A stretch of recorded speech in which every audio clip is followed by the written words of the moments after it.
Nesse ponto, a empresa já pode ter acumulado meses de tributação errada, com guias recolhidas a menos e uma dívida fiscal crescendo silenciosamente. Meu nome é Michele Knaider, sou coordenadora do setor fiscal da GTCOM e o nosso tema de hoje do Conta Mais é o que acontece quando a sua empresa ultrapassa o limite do Simples Nacional.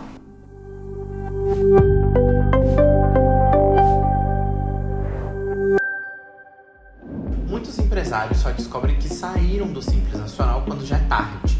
Como isso acontece na prática e por que pega tanto empresário de surpresa? O Simples Nacional, ele tem um limite de 4.800.000 anual. Parece que é muito, mas uma empresa em crescimento chega-se a esse faturamento muito rápido. E com isso, os empresários levam muito susto e é um balde de água fria. O problema é que muita gente só fica sabendo disso quando recebe uma notificação da Receita Federal. Ou pior, quando o contador descobre no final do seu exercício. Nesse ponto, a empresa já pode ter acumulado meses de tributação errada, com guias recolhidas a menos e uma dívida fiscal crescendo silenciosamente. Na GTCOM, a gente monitora o faturamento das empresas ao longo do ano. Quando a gente identifica que uma empresa está se aproximando do limite, a gente já inicia um estudo para saber qual o regime vai ser mais vantajoso para a empresa. A transição, ela precisa ser planejada e não improvisada.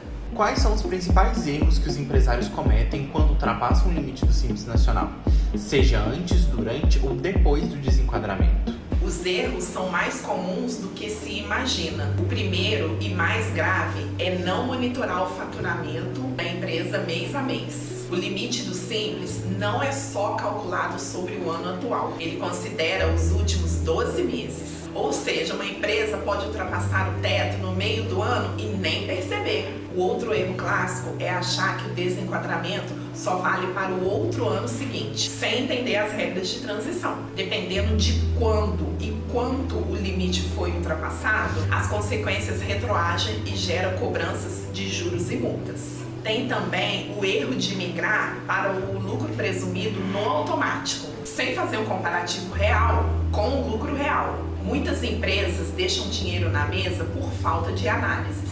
E por fim, um erro que poucos falam: não analisar os contratos, precificação e operação antes de mudar de regime. A carga tributária muda e o negócio precisa se adaptar. Para quem não é contador, o que muda de verdade na tributação quando uma empresa sai do Simples Nacional? Quais impostos entram em cena? O Simples Nacional paga um único documento de arrecadação, o DAS, que já reúne numa única arrecadação os impostos municipais, estaduais e federais. É simples, previsível e para muitas empresas vantajoso. Quando a empresa sai do Simples, ela passa a apurar os impostos separadamente. No lucro presumido, por exemplo, entram o IRPJ, o CCLL, o PIS e o COFINS. E dependendo do segmento, ISS e ICMS. O ISS e o ICMS têm arrecadação própria dependendo do estado e do município.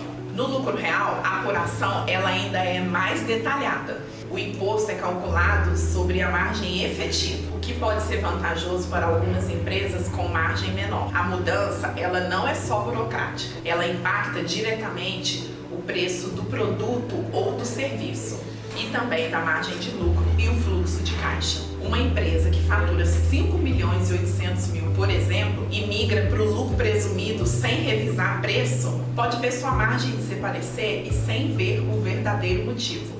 Na prática, o que o empresário deve fazer assim que identificar que está próximo ou já ultrapassou o limite do Simples Nacional? O primeiro passo é você acionar imediatamente o seu contador. Se ele não trouxer esse assunto antes de você, vale refletir sobre a qualidade do suporte que você está recebendo.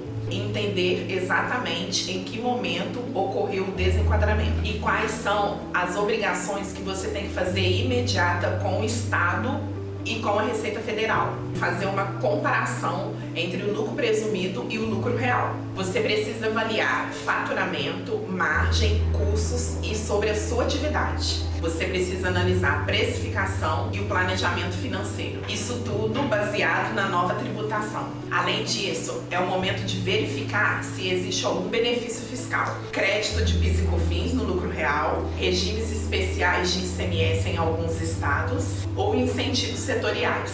Tudo dentro da lei, mas com um olhar bem estratégico. Como uma contabilidade estratégica como a GTCOM atua nesse processo? O que muda na vida do empresário que tem esse suporte comparado a quem enfrenta esse momento sozinho?